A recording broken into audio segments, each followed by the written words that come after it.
ایران کے supreme leader علی خامنئی کا سفر آخرت، وزیر اعظم شہباز شریف، فیلڈ مارشل عاصم منیر سمیت پاکستانی وفد کی امام خمینی حسینیہ سینٹر آمد، آیت اللہ خامنئی کی تعزیتی تقریب میں شرکت، ایرانی صدر مسعود پزشکیان، باقر کالیباف عباس عراقچی سمیت ایرانی حکام سے تعزیت کی۔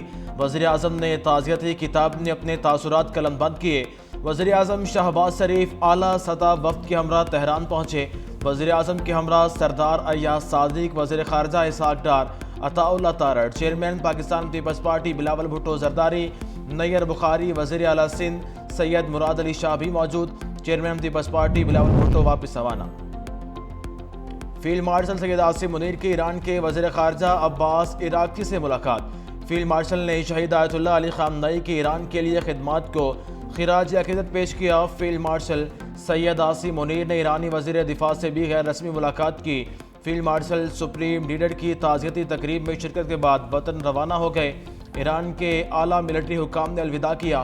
ایران کے وزیر داخلہ سکندر مومنی اور دیگر حکام بھی اس موقع پر موجود تھے۔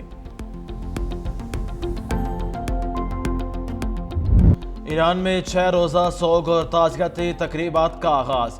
نماز جنازہ آج ادا کی جائے گی۔ آیت اللہ خامنئی کا جسد خاکی تہران میں عوامی دیدار کے لیے رکھ دیا گیا۔ ہر طرف آہیں اور سسکیاں، رکت آمیز مناظر۔ ایرانی صدر مسعود پزشکیان، عباس عراقچی سمیت ایرانی وفد کی امام خمینی حسینیہ سینٹر آمد، سپریم لیڈر کو خراج عقیدت پیش کیا۔ 6 جولائی کو تہران کی سڑکوں پر مرکزی جنازے کا جلوس برآمد ہوگا۔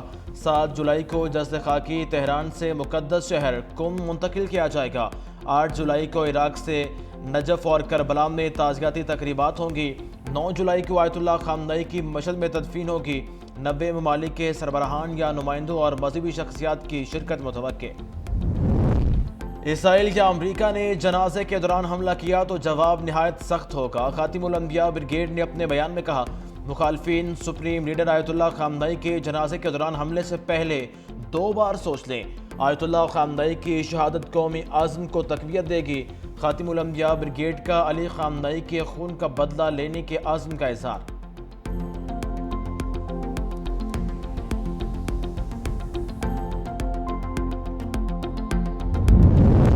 وزیر اعظم شہباز شریف سرکاری دورے پر استنبول پہنچ گئے۔ اتا ترک ایئرپورٹ پر ترک وزیر تجارت پروفیسر ڈاکٹر عمر بولاد، پاکستان کے سفیر ڈاکٹر یوسف جنید اور ترک حکام نے ان کا استقبال کیا۔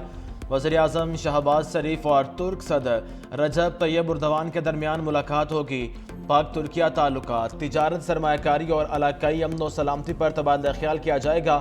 شہباز شریف استنبول میں پاکستان کی میزبانی میں ہونے والی بزنس کانفرنس سے خطاب بھی کریں گے۔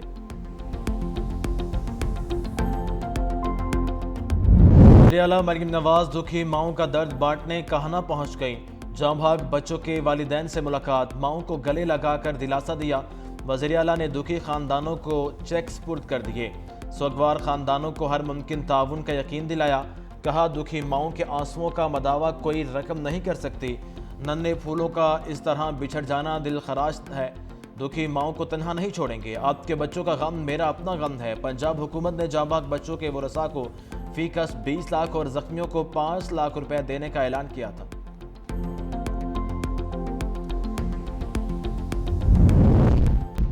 نائب وزیر اعظم کے رشتہ دار پر غیر ملکی خواتین کو پاکستان بلا کر مبینہ ریپ کا الزام ہے۔ فیصل وارڈن نے ایکس پر پیغام میں کہا، غیر ملکی سفارت خانے کی مداخلت پر ملزم کی گرفتاری عمل میں لائی گئی۔ حکومت مبینہ واقعے کو دبانے کے لیے بھرپور کوشش کر رہی ہے۔ کیس کو ریپ کی بجائے بھتے تک محدود کرنے کی مبینہ کوششیں جاری ہیں۔ واقعے میں 164 کے بیان کا اب تک سامنے آ جانا چاہیے تھا، جو منظر عام پر نہیں آیا۔ ماضی کے ریکارڈ کو مد نظر رکھتے ہوئے من پسند میڈیکل رپورٹس بھی حاصل کر لی جاتی ہیں۔ کچھ جمہوری جنازے کئی سالوں سے ملک کو لوٹ رہے تھے، اب عزتیں بھی لوٹ رہے ہیں۔ ان جمہوری جنازوں کی اولادوں کے ہاتھوں پاکستانیوں کی قسمتوں کے فیصلے ہیں۔ پاک بھارت امن بی جے پی کو قبول نہیں، بھارت میں مذاکرات کے حمایتی بھی دہشت گرد قرار دے دیے گئے۔ بھارتی میڈیا کے مطابق 117 بھارتی اور پاکستانی شخصیت کی امن اپیل پر مبنی کھلے خط پر بی جے پی اور بھارتی شدت پسند حلقوں کی جانب سے شدید تنقید کا نشانہ۔ مقبوضہ کشمیر اور بھارت کی نمایاں شخصیات نے وزیر اعظم مودی کو پاکستان سے روابط بحال کرنے کی تجویز دی تھی۔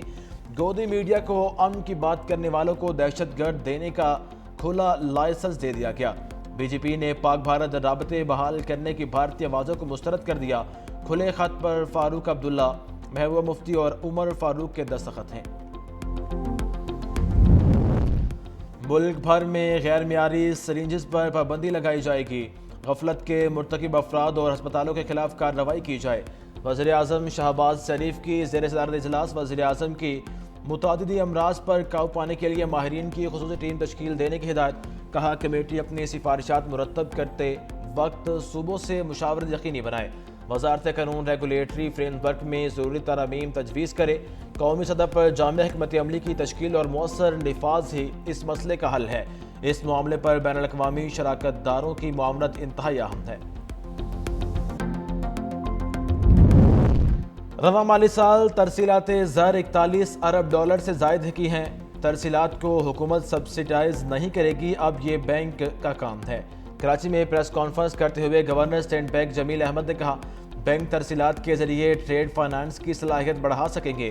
اسٹیٹ بینک پالیسی کے تحت امپورٹ پر کوئی کنٹرول نہیں کرتا۔ پاکستان سے بیرون ملک ورکرز جانے کی تعداد 6 سے 7 لاکھ برقرار ہے۔ 2022 کے بعد سے بیرونی قرضے نہیں بڑھے۔ لاہور میں غیر رجسٹرڈ اسکولوں کے خلاف کارروائی کا آغاز۔ ڈسٹرکٹ ایجوکیشن اتھارٹی نے شہر بھر میں غیر رجسٹرڈ تعلیمی اداروں کو نوٹسز جاری کر دیے۔ لاہور میں مجموعی طور پر 744 غیر رجسٹرڈ اسکولوں کو نوٹسز جاری کیے گئے۔ نوٹس میں اسکول انتظامیہ کو ہدایت کی گئی ہے کہ وہ 3 روز کے اندر اپنا جواب جمع کرائے۔ بصورت دیگر قانونی کارروائی عمل میں لائی جائے گی۔ اتھارٹی نے خبردار کیا، غیر رجسٹرڈ اسکولوں پر قوانین کے تحت 3 لاکھ سے 40 لاکھ روپے تک جرمانہ عائد کیا جا سکتا ہے۔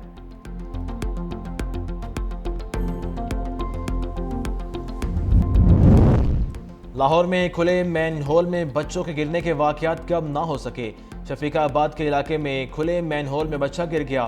سی سی ٹی وی فوٹیج منظر عام پر آ گئی۔ بچے کو گرتے دیکھ کر موقع پر دکانداروں نے بچے کو باہر نکال لیا۔ دکانداروں کے بروقت دیکھنے کے باعث بچے کی جان بچ گئی۔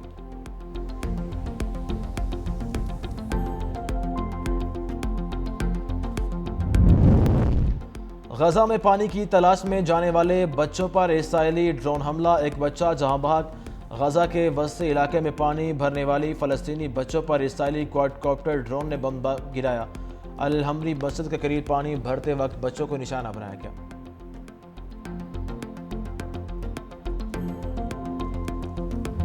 فرانس میں شدید گرمی، اے سی کی سیل پر عوام نے دھاوا بول دیا۔ فرانسیسی سپر مارکیٹ میں اس وقت افراتفری پھیل گئی جب خریداروں نے ایک کمپنی کے رعایتی ایئر کنڈیشنز اور پنکھے خریدنے کے لیے دوڑ لگا دی۔ دکانوں کے کھلنے سے پہلے سینکڑوں لوگ گھنٹوں قطار میں کھڑے رہے۔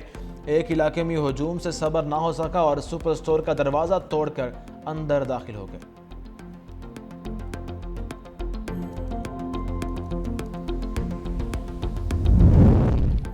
وینزویلا میں تباہ کن زلزلوں سے ہلاکتوں کی تعداد 2600 ہو گئی۔ وینزویلا حکام کے مطابق لاپتہ افراد کی تلاش اور ریسکیو آپریشن تاحال جاری ہے۔ اب بھی 38,500 افراد لاپتہ ہیں۔